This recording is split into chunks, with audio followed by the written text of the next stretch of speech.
کی 18, 19 اور 20 تاریخ کو حضور داتا گنج بخش علی حجویری رحمۃ اللہ علیہ آپ کا عرس پاک منایا جاتا ہے۔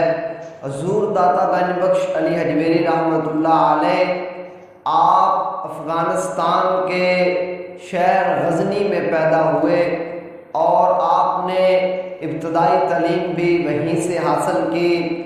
حضور داتا گنج بخش علی حجویری رحمۃ اللہ علیہ آپ کو حضور پاک صلی اللہ علیہ وسلم نے اور اللہ کریم نے اپنی بہت سی برکتوں اور رحمتوں سے نوازا تھا۔ آج کچھ لوگ کہتے ہیں کہ داتا کے مزار پر کیوں جاتے ہو؟ تو میں کہتا ہوں ارے بھائی، ہم داتا کے مزار پر کیوں جاتے ہیں؟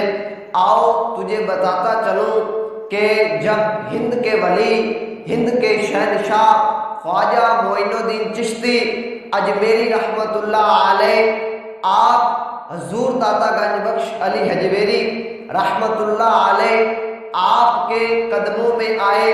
21 دن یا 41 دن آپ نے جب اعتکاف کیا تو 41 یا 21 دن کے بعد جب فیض یاب ہوئے، فیض کی لڑی میں جب آپ کو پرو دیا گیا تو آپ اس وقت جب جانے لگے، جب آپ داتا حضور کے قدموں سے جانے لگے، ہندوستان کی سرزمین پر جانے لگے، کیونکہ آپ نے ہندوستان کی سرزمین کو سیراب کرنا تھا۔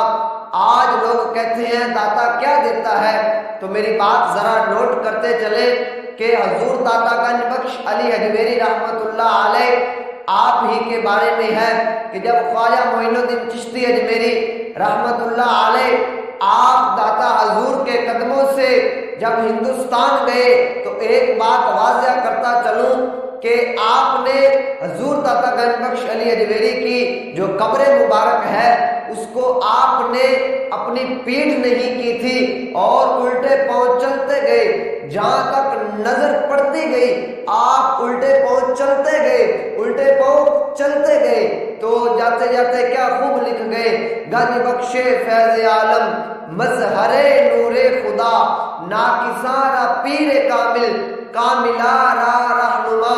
آج کچھ لوگ کہتے ہیں کہ داتا کیا دے سکتا ہے؟ میں نے کہا اچھا آج تجھے اجمیر کی سرزمین پر لے چلوں۔ آج خواجہ معین الدین چشتی اجمیری سے ہم ہاتھ باندھ کر عرض کرتے ہیں حضور آپ نے داتا حضور کے قدموں پر آپ نے 40 دن یا 21 دن کا آپ نے چلہ کیا، اعتکاف کیا، تو آپ کو کیا ملا؟ تو آگے سے یہی جواب آتا ہے کہ جب حضور داتا گنج بخش علی حجویری کے قدموں میں 40 دن یا 21 دن کا چلہ کیا، اس کے بعد خواجہ معین الدین چشتی اجمیری رحمۃ اللہ علیہ آپ نے 90 لاکھ لوگوں کو کلمہ پڑھا دیا۔ آپ نے 90 لاکھ لوگوں کو کلمہ پڑھا دیا۔ ارے آج لوگ کہتے ہیں داتا کیا دے سکتا ہے؟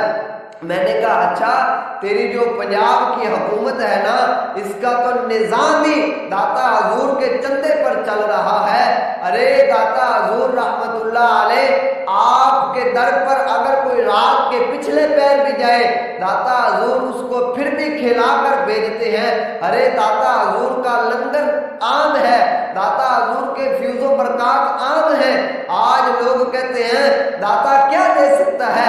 میں نے کہا عقل کے اندو تجھے پتہ ہی نہیں داتا کیا دے سکتا ہے۔ ارے داتا حضور رحمت اللہ علیہ تو اپنی مسجد میں لوگوں کو کھڑا کر کے ارے اللہ کے گھر کا دیدار کرا دیتے ہیں، اس کو داتا حضور کہتے ہیں۔ ہم اس لیے داتا کو داتا کہتے ہیں۔ تم کہتے ہو داتا کی ذات خدا کی ہے، ارے خدا کی ذات وراء الورا ہے، خدا کی ذات تو داتوں کی بھی داتا ہے۔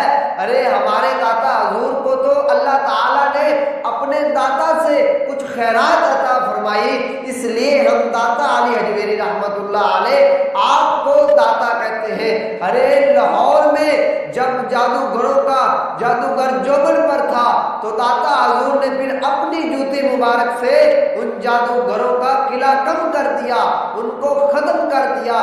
داتا حضور رحمت اللہ علیہ آپ نے دین کا کام اس طرح کیا، آپ نے دین کا پرچم اس طرح بلند کیا۔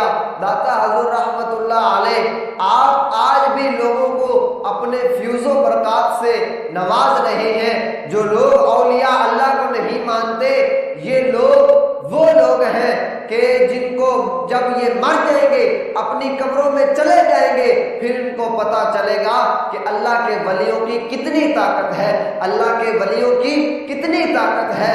تو داتا حضور رحمت اللہ علیہ آپ کی شان برا البرا ہے، آپ کا مقام برا البرا ہے۔ ارے یارو، حضور صلی اللہ علیہ وسلم کے بیٹے سیدنا غوث اعظم رضی اللہ تعالی عنہ آپ فرماتے ہیں کہ اگر میں داتا علی حجویری کے دور میں دنیا میں ہوتا تو میں داتا حضور کے ہاتھوں میں بیعت کرتا۔ تو پھر یہ شان حضور داتا گنج بخش علی